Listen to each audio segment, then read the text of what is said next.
Na slovenskom okruhu Slovakia Ring sa nenachádzame úplnou náhodou. Tento rok si však organizátori pripravili špeciálny pretek, volá sa to Slovenský okruhový pohár a s takými odretými ušami tam prejdem aj ja so svojím autom.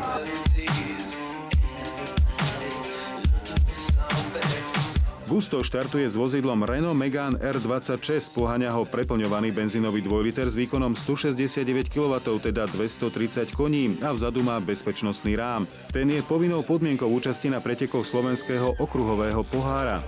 Ostatné pravidlá a potreby sú pomerne otvorené a nevyžadujú nákladné investície. Prihlásiť sa môže totiž akékoľvek vozidlo spôsobilé pre cestnú premávku alebo pretekárske špeciály spaľujúce benzín či naftu a obúvajúce bežné pneumatiky, Ečka, semisliky alebo sliky.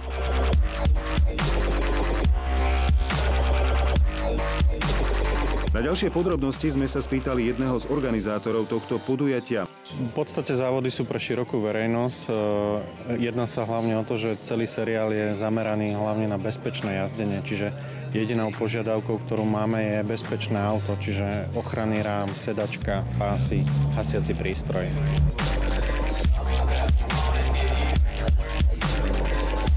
Môžete sa voziť na okruhu, kde sa jazdí napríklad VTCC, čo kedysi sme také možnosti nemali.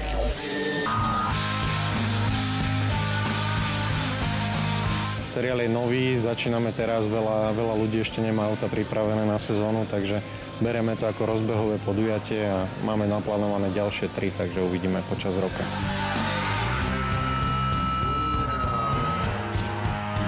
Aut je na Slovensku veľa, ale slovenská mentalita je skôr taká, že potrebujeme veľa rozprávať a málo konať. Takže uvidíme. Ako tie rozhovory, tých bolo veľa. Bolo vidieť, že ľudia o to majú záujem a uvidíme naozaj teda, koľko ľudí sa bude zúčastňovať seriálu.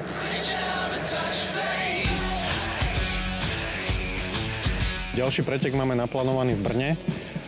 Takisto špičkový okruh. Ďalšie podujatie by malo byť na maďarskom Euroringu a sezónu zase zakončíme tu na Slovakia Ringu na tej najväčšej variante.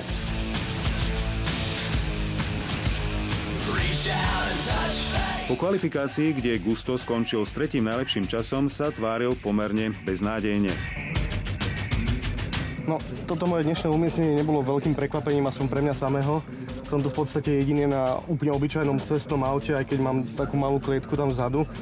Ale v prvom rade išlo o tú zábavu, išlo o ten pocit z toho závodu, z tých pretekov a to si myslím, že to vyšlo na jednotku, pretože táto zábava bola skutočne ozajstná. Takým bolo samozrejme aj našim prekvapením, keď si v nasledujúcich 2 pretekoch ukoristil 2 pekné 3. miesta, pretože aj v silnej konkurencii pretekárskych modelov BMW M3 či 130i sa dokázal so svojím Renaultom preštrikovať na pódium. Ako sami môžete vidieť, radosť sa mu tak úplne skryť nepodarilo. Aby sme ale neodbáčali úplne od témy, ak sa nechcete zapojiť do Slovenského okruhového pohára, ale preteky vás aj tak lákajú, radi by sme vás pozvali na podujatie, ktoré spomínal aj Mojmír Čambal, a síce preteky VTCC, ktoré práve prebiehajú a sú v plnom prúde na okruhu Slovakia Ring.